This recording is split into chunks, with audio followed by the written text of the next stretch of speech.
crown chasers had so many different generational gaps. You know, you had young women who were Gen Zs, you had early millennials and a bit almost late millennials, you know, 26 to 29.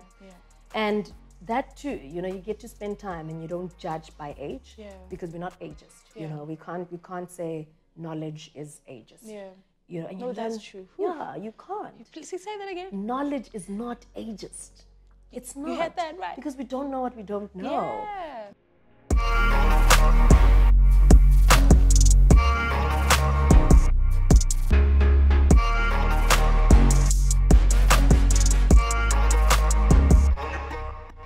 Welcome back, UJ family. My name is Sally Sithole, and of course, you are watching the Campus Live. Listen, on the 10th of August, the 10 women took to the finale of Miss South Africa, a world-known title. And today, I'm sitting with one of the runner-ups, of course. She has gone through the ups and the battles of competing for that title. And of course, it's such a pleasure to find out the ins and outs of what she had to do for her to get that crown on her head. And of course, if you didn't know, she's also a UJ alumni, but also because, you know, she likes her books. So she's also currently a master's student for UJ and, you know, furthering her studies. But importantly, I'm so excited to find out who is she, where is she from, what is she all about. And joining me today, ladies and gentlemen, is Nompumelelo Maduna. Thank you so much for joining me. The crowd went wow. What an introduction. Thank you, Sally. Thank you for That was so me. heartwarming. Oh, thank you. It's a pleasure. Sometimes to recognize these achievements, you know, if someone else has to say it. Yeah, and it just puts me in awe. Yeah, I like your outfit, by the way. You're looking so cool. Thanks, girl. These are from Forever You. How are you? I'm good. I'm good. I'm grateful. And and I'm really, really just soaking up life every single day. And how are you? I'm fantastic, hey? I just love how the world is not linear, but just leading me from one step to another. But today is not about me. Today is all about you. Because we had an entire chat before this. You know? But I just want to first start by just circling up to where it all started with you. You know? For someone who does not know you and say, but who is Nompumelelo? Where is she from? What is she all about? What would you tell them? Yeah, Nompumelelo grew up in the streets of Soweto, you know, and tied between Rockville and Mfulo. And, you know, Rockville was the headquarters for the Maduna side of the family, my dad's side of the family, and Mfulo is the headquarters on my mom's side of the family, raised by my grandmother. And we spent a lot more time in Mfulo when my father passed on in 2001. And my brother was 10 and I was 6 at the time, you know, which was a very tricky time for my mom to adjust and to hone in on her independence at such a fast pace at a tender age before 30. For me, having a sibling is one of the greatest pleasures. I love my brother, Sihle, and they call us twins. You know, and I know you shared with me that. What's the age difference between the two of you guys? 4 years. Okay. 4 years. And he has a set of twins and you're a twin. It's a twin circle. And, you know, we're very, very close. And I think we carried each other through our growing paths. And we have a really big family. My grandmother had to step in a lot of the time because my mom was very busy. She climbed up the corporate ladder very quick, very fast. And, you know, because, of course, she had to take care of us. And, you know, that can sometimes be quite a detrimental thing in terms of her spending enough time with us and being part of our growth process. But my grandmother was there, luckily. And so I've got the parody of living in this beautiful big home in Rockville that my mom and dad built. And then also in my grandmother's little cute humble abode, which was a 3-room house. 3-room, because it's a kitchen, a bedroom, and a little lounge area. And you wouldn't believe me that we used to bath. That's what you bath. Can't even remember what we call it now. But, you know, you have to fill water in there from the kettle every morning at 5 o'clock before school. And then our transport fetches us Ungura with a venture, you know, at 6:30. Indishi, you know? And you wouldn't really say that, you know, that was a bit of a struggle because we adapted, you know, wherever we were, whether it was the headquarters at Rockville, you know, or whether it was Mfulo, you've kind of found a way to say, okay, grandmother's house, we eat a lot. This side, we play a lot. It was just a good balance. And it was just a hearty upbringing. Your primary school, how was it? Very competitive. Yeah. Always has been. Yeah. And went to Glenview because we then relocated we went to Alberton. You know, my mother has always been for the notion of providing the best education for us. Yeah. And that's simply because she had a mentor, and her mentor was one of my grandmothers, Nompumelelo Maduna, who guided her and said, you know, you've got who I was named after because she played a pivotal role in my mother's growth and personal development. And, you know, at the time, my mother really wanted to put a lot of investment in our education. So she took us to Alberton, we went to Glenview Primary, and then from the Bracken High School. Yeah. My brother and I went to the same schools. Yeah. And I would say, you know, it was quite a competitive upbringing. And I really did enjoy it because, you know, if it wasn't school and getting the right grades, it was also the sports element. The transition of going from living in Soweto to going into an urban area, so township to urban, was quite a big shift. And I say that because first you've got to adapt to speaking the English, learning how to speak that, and you get a little bit bullied because your English is not the same. So my brother and I worked very hard, you know, to find a better way to articulate, which is why I did public speaking. I did choral verse, poetry, which helps you just in terms of your articulation, and, you know, that's why I probably use so much verbosity today that I can't tame, because I read, you know, I always want to find ways of learning new words, expanding my knowledge, and also, you know, in harnessing that and giving it to others. So it's been quite an important role that, you know, my mom found an avenue to put us through an education system that was going to help us, you know, progress in our careers and in our lives. In primary school, would you say that there was a teacher or an educator who you would think that they inspired who you are today? Like, they have fueled your dreams for you to continue dreaming. Is there anybody like that, actually? Sure. My word. But primary, wow. Yeah, you know, the subjects that I took had mostly the strictest teachers, and it was ingrained in me to only do particular subjects because, you know, my mom was very much for the belief that certain subjects will, you know, take you on a certain career path, you know, to go into medicine particularly, or in the medical sphere. And I would say one would be Miss Shirley, you know, because she was quite a bubble of life, but also very intelligent. And I think she was grade 5 or grade 6. You know, Miss Shirley was absolutely wonderful. Miss Bohopani was my Zulu teacher. You know, some of them I can't remember. And then we had a beast, Miss Makechni, you know, who kind of had, you know, this brain of numbers and somehow could translate that into wisdom. And that's, those are the few. And then, the Therons in high school, Mrs. Theron, young one, old one, you know, were very strict and had 2 different personalities. And I think, you know, all of those teachers had something that they imparted on me that was not necessarily just to get through the education space, but also to, you know, be mindful of the type of woman that I want to be and how I want to showcase myself to the world, because they instilled a great discipline in identity, you know, and being rooted in that and knowing what narrative and what direction you want to go for. I mean, my grandmother was quite big on that, you know, and that moral value was not necessarily only instilled at home, but also in my schooling years. Interesting. Hey. But now when you were in primary or high school, when the teachers were asking you, what do you want to be when you grow up? What do you want to do? What were you saying? Firefighter, police. No, I always thought medicine, gynecologist, dermatologist. So I don't have the greatest skin. You know, I've got eczema. And as soon as I found out that you can be a specialist in that, because I had to go to specialists, I had the worst skin growing up, and I had the worst eyes, and I had the worst teeth. My teeth weren't necessarily skew, but they were problematic. And my eyes were red. You know, I was that kid. And that's another thing that I love about parents instilling a confidence in you, you know. My mother made sure that we looked beautiful. And we told ourselves that we're smart, we're beautiful, we're strong. There's nothing that you can't do. If you want to do netball, you do netball. If you want to do hockey, you do hockey. If you want to do rugby, you do rugby. There were no limitations in our household. And for me, dermatology was one of it, or gynecology, and it sounded smart. You know? Smart. And I guess we also take on a lot from our parents, that influence of the directive of where we want to go.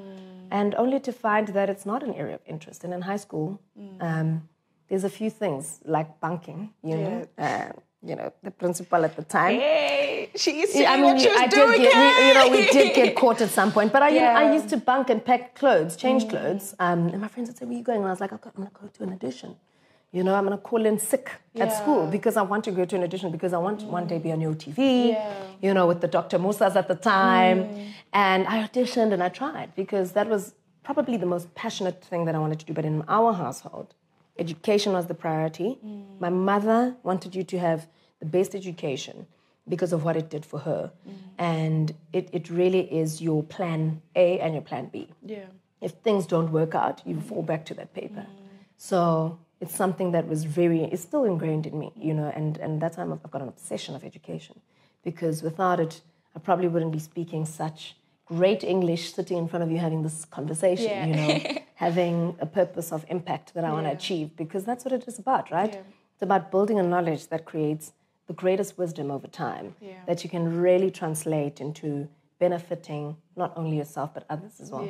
Yeah. So shout out to your mom. Shout out to my girl. Shout out to your mom. I mean, she was very supportive when I changed into going into marketing at UJ. Yeah. Speaking about that, let's dive into it. So you got to UJ. Yes. What happened? Is it like what you wanted to study? Did you get it inside, like through and through with no struggles? Or were there like some bumps and bumps along the way? Look, it's never linear, like you said. Can get a little bit bumpy. Yeah. And came in to do biochemistry at Doornfontein campus at UJ.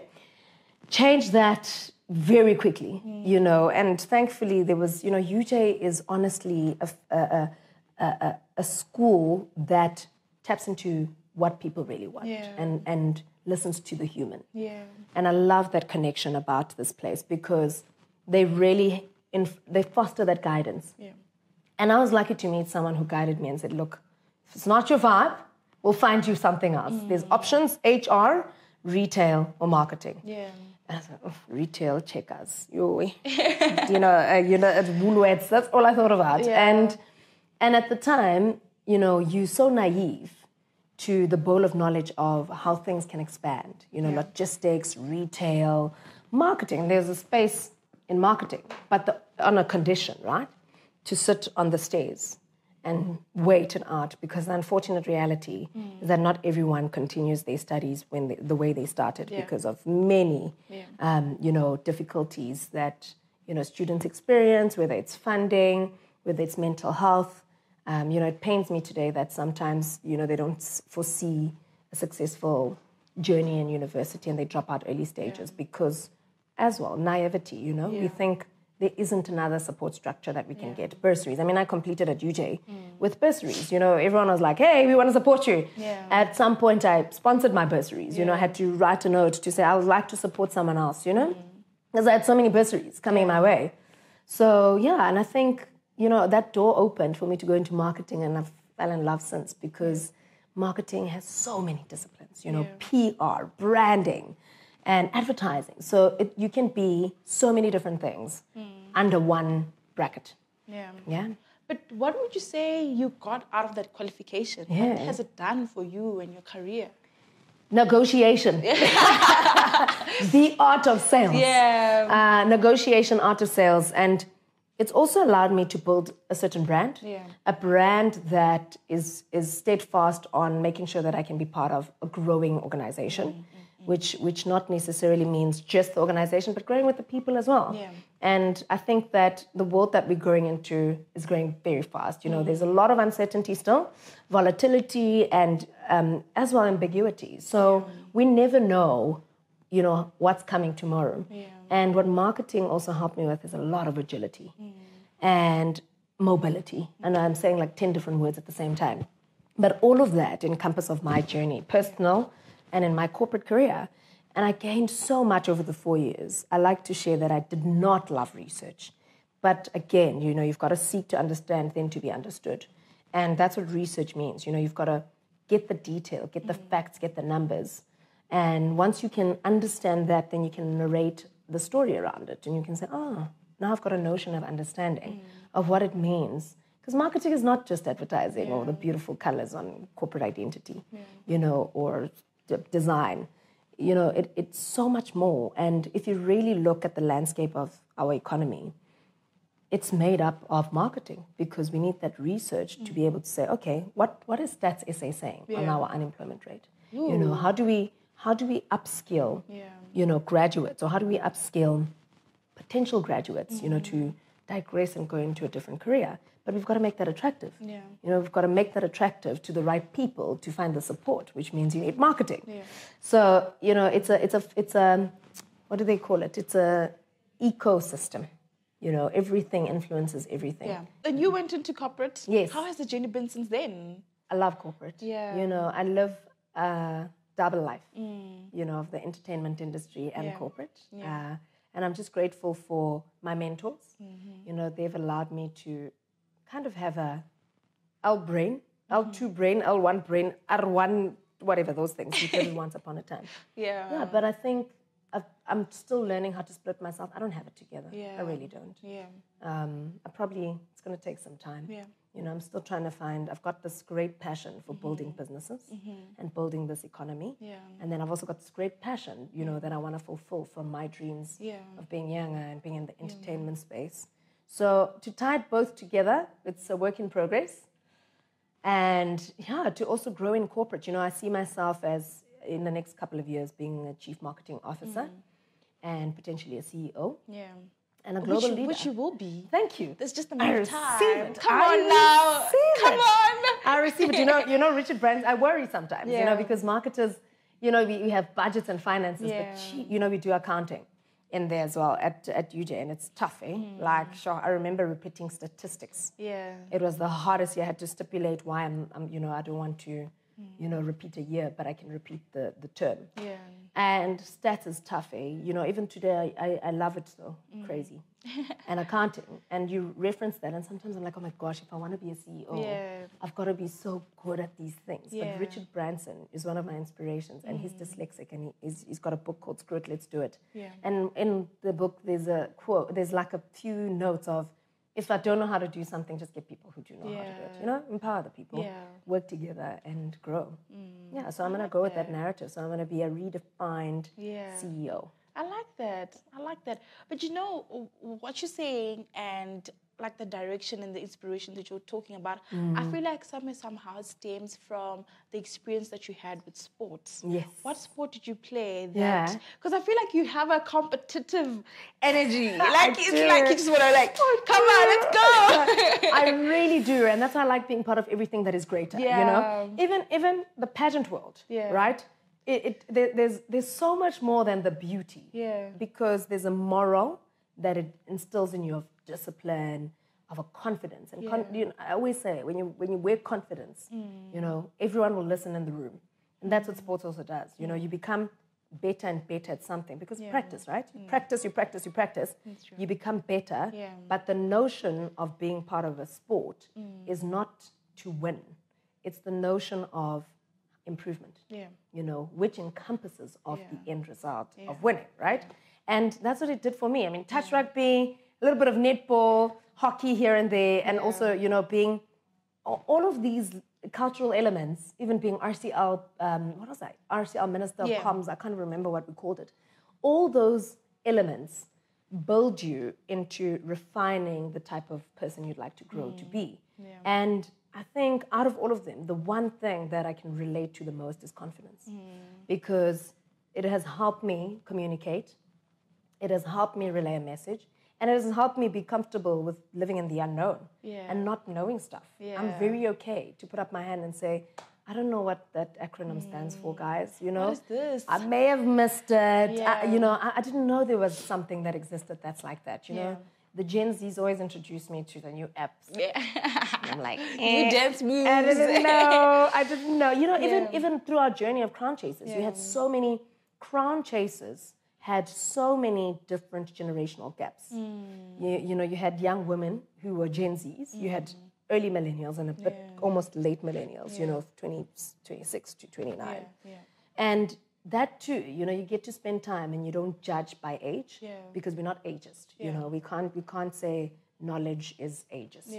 You know, and that's true. Yeah, you can't. Please say that again. Knowledge is not ageist. It's not. You had that right. Because we don't know what we don't know. Yeah. We really don't know what we don't know. And, you know, one of the ladies who I bonded with a lot, she is super intelligent. Yeah. And one day you'll know her. And her name is Onsiametsi Tlapane. We're good friends. She's 24, 23, 24. Super intelligent. Yeah. You know, you ask her anything and she will explain it. You know, we were talking about neuroplasticity, you know, the form of creating a brain that's constantly working and gaining information.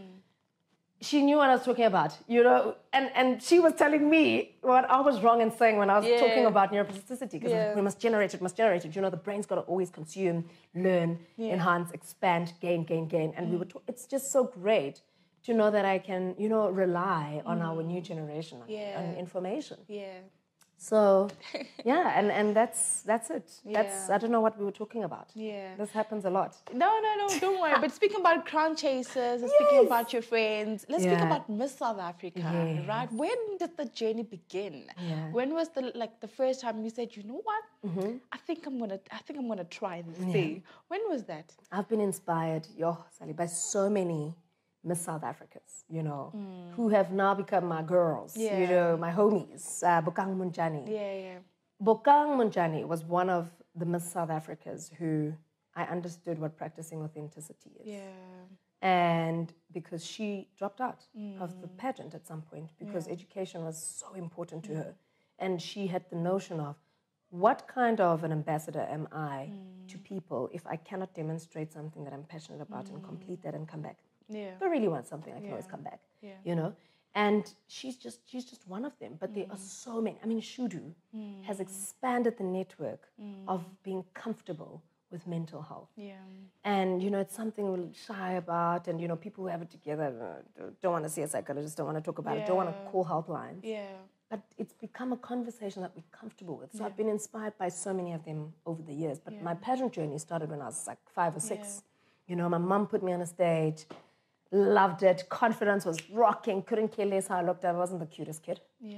You know, had eczema, red-eyed child, horrible teeth problems. You know, I've never had braces, thankfully. I'm not like pain person. But yeah, and I think her putting me on that stage at such a young age, you know, made me want to continue to pursue it. Loved it because it made me feel good. Yeah. Made me feel loved. And over time, you kind of grow a purpose.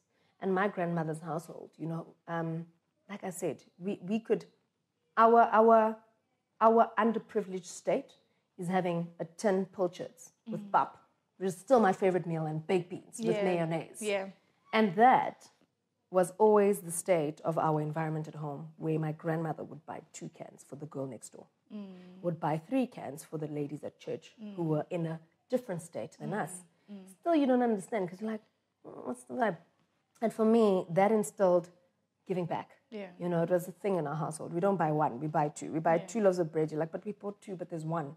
Because we're going to share that. Yeah. You know, and that was one of the most important things for me with going through Miss South Africa. There was a purpose element. Yeah.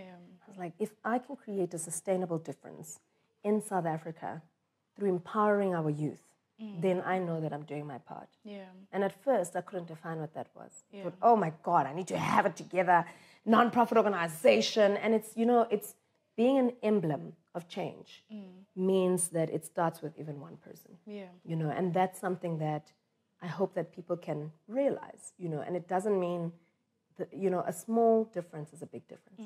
Buying a grocery pack of 100 rands for a guy at the robot, you're really doing your part. Yeah. Whatever that you can do in the scale of your ability, you do it. Yeah. And that's the most important thing for me. So when I entered into Miss South Africa, the pageant has a purpose of empowering women to step into their greatest power of making a difference. Yeah. And they already do that. They demonstrate that. And for me, that is very attractive. I was like, oh, sold. Yeah. You know, I mean, the winning and this. And I was like, this is it. Devastatingly, in 2014, I didn't win. Yeah. Not understand. I couldn't phrase that in the maturity. I was very young. I was 19. Yeah. And made top 25. Yeah. You know, went through, the parody of excitement of being great achievement at such a young age. I was one of the youngest contestants at the time. Yeah. And then the shift of reality, not the greatest thing, you know, and I don't think we talk about these things enough, that, you know, to some people, the greatest achievement is celebrated. To you, sometimes the greatest achievement was not achieved. Yeah. You know, and it can devastate you immensely. And thankfully, I still had to complete my degree, you know, because I had to shift my mindset from that state and get back to reality. And that's life, right? It teaches you some incredible lessons, and you've got to adjust, you've got to adapt, and you've got to move. The show must go on, right? That's what they say. The show must go on. Turn the lights on. The show must continue. Show must continue. Yeah. But like, you entered Miss South Africa in 2014. You got to know. Yes. And then you entered again in 2019. Yes. You got to know. A lot of people don't take that no good. You know, some people, once they receive a no, it's like it's the end of the world. Yeah. But what did those 2 no's mean for you at that time? With your maturity, with your understanding, with how you're analyzing things in life, what did it mean for you when you received those no's? I mean, I've got to be honest, it's devastating. You know, you go in there to win, to be Miss South Africa. But there's got to be a moment of realization of why you were doing something. And that takes time, right? It's moderated into understanding. It's moderated into, you know, self-introspect. And I don't deal well with no's. So that's why I define them as a yes. I really don't. I'm very hard on that. So I will do anything to make it a yes. And that is in my definition. And that's why I love to refer to the term redefining your win. So for me, those no's meant, okay, what can I be optimistic about? You know, what does the future hold? What does this mean for me to be able to stand on a stage in a top 5 and answer a question? You know, is this meaning that my dream of becoming that global speaker, you know, the global CEO, you know, how much closer am I getting to that? But most importantly, who have I inspired? You know, what impact has that made in my community? You know, I always say Soweto is a township that has many dreams that are crippled because of the environment. And if I go back to my hood, just because I stood on that stage and I represented a part of Soweto, I know how many people I've inspired. Oof, I like that. You know, and that feels good. You know, it feels so good to know that I come from a township where many dreams are really crippled. And I've become the emblem of hope. You know, and I cannot take if that she can bait do it, in. I can also do it. I don't have to keep the bait. I don't have to. Other people are passing on other ones to me. I can't keep all of them. You know, what good is that doing in our society? You know, South Africa is a country that is developing. And that is a big word. I think sometimes we take it for granted. Development means improvement. You know, what are we doing to make sure that we get to a state where we are developed? And that is the most important narrative that we need to drive, you know, is that what am I instilling? We sit at the tables, you know, we've got to make room for others. We sit at the tables, we've got the networks, we've got the resources. What are we doing to take what we have and give it back to those who don't? I like that.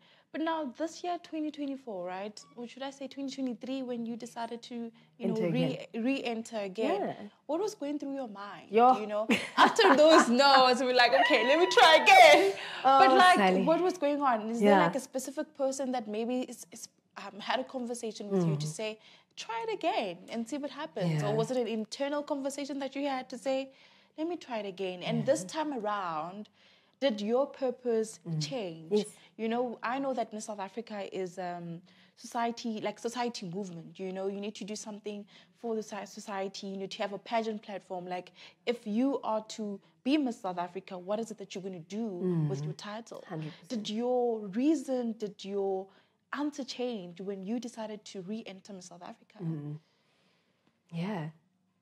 Bold question, big question. Let's make it raw. Let's make it raw. You know, Tembi Siete in one of our interviews told me something. She said, this is like a calling. I was like, yeah, it really is. You enter Miss South Africa because something in you guides you to do it.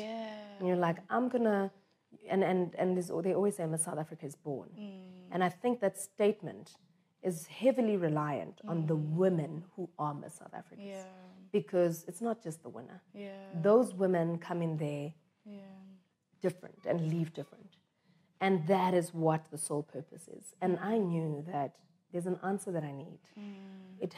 I need to know. And maybe, similar to what I always say, it's redefined. And that's what I went in with the notion of a redefined purpose that relates to me. Because I'm not speaking my truth if I'm not talking about what's important to me.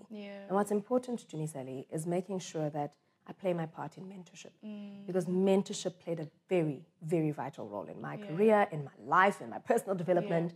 And I wanted to make sure that I use and go into this, knowing who Nompumelelo is, and break that down to saying, what do I want to tell the story to the world?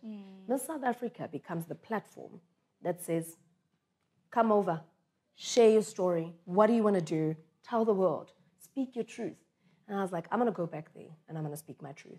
Because authenticity is one of the most important things that many people struggle with. Most of us, rather, let me not speak on behalf of the generic.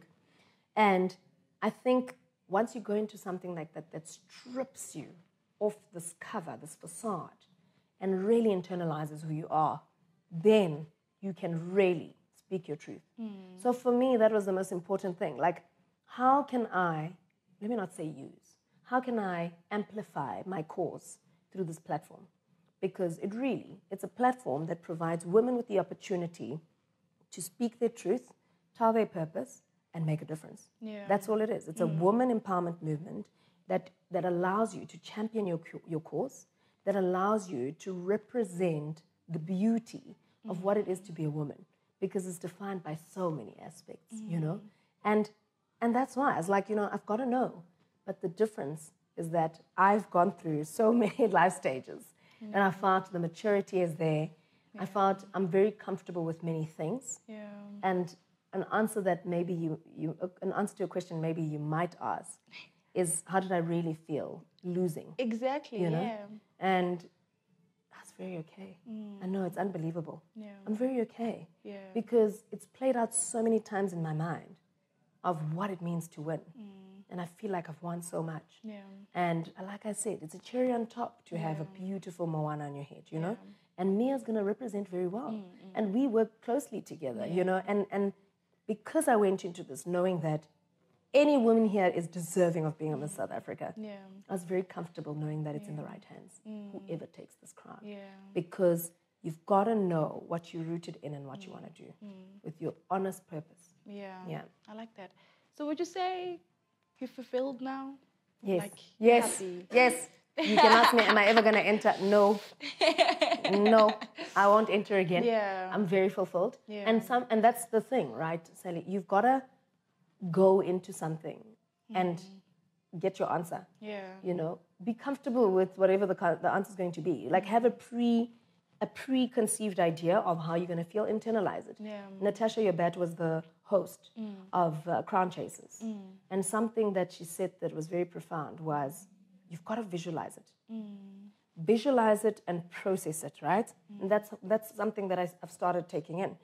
Visualize it, go on that stage, walk on that stage, visualize this moment, be present in it, go over it. Experience it in your head, make it come alive. And that's, you know, through that journey with Natasha as well, as the previous winner, you kind of relate to that. Sometimes you didn't feel like a winner. Sometimes it felt like she was alone. And you're like, geez, I can take so much from this. I can relate to this.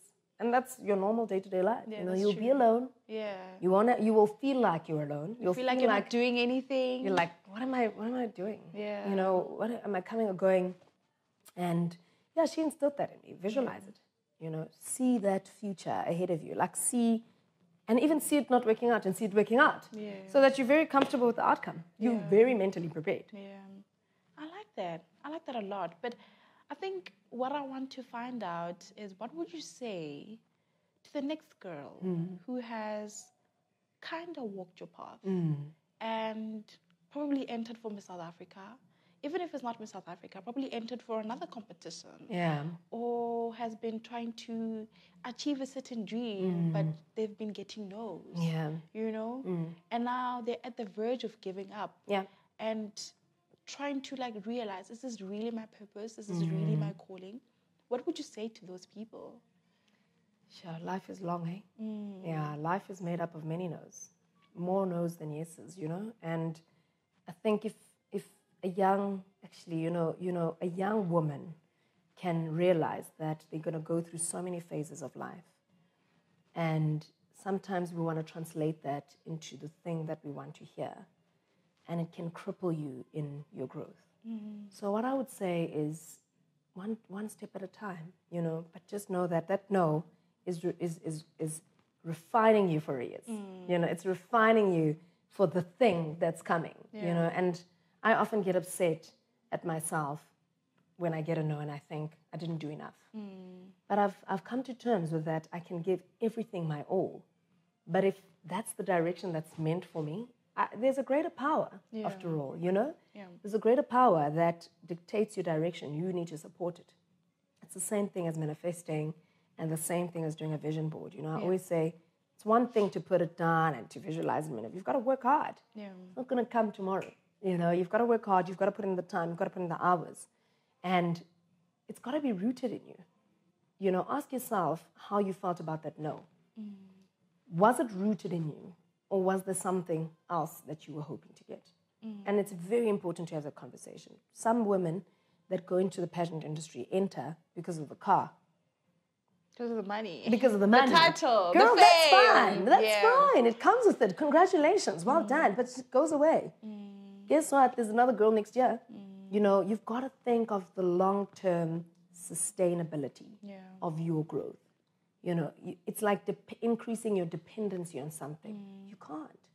You've got to increase dependency and reliance on yourself, because that's just life. You know, you can't hope that someone is going to do better for you if you can't do better for yourself. So the words that I'd really give them is just, you've got to develop yourself first in knowing and being rooted in who you are. And understanding what it comes with, you know. There's always a price to pay. There's always a price to pay. It has been such a pleasure being with you today, having a heart-to-heart conversation with you. Thank you so much. Thank you. Oh, it felt so good. Yeah, I know, right? Thank you so much. But I think the last question that I need to ask before I say, cut the cameras, right? What are we looking up towards? You know, like, how is the next month looking like? The picture? What are you busy with? Sally, you know, one of the judges said to me, "Geez, you've got lots of plans." Yeah. And I said, I've always got lots of plans, you know, and somehow they come together. But my greatest ambition has always been things must come together now, you know, and I've come to terms with that. It's not going to always happen at once. But yeah, my promise that I made on the Miss South Africa stage, you know, was to rise as I rise with others, and democratizing mentorship. You know, so I'm hoping to have a podcast and have the relevant speakers there, you know, and have the right conversations, such like this. And I'll invite you. Okay. And you'll share your story. I'll be there. You know, so those are the things on the pipeline. And, you know, long term, as crazy as it sounds, is that, yes, I've got this great corporate ambition, but I really, really believe in the growth of this country.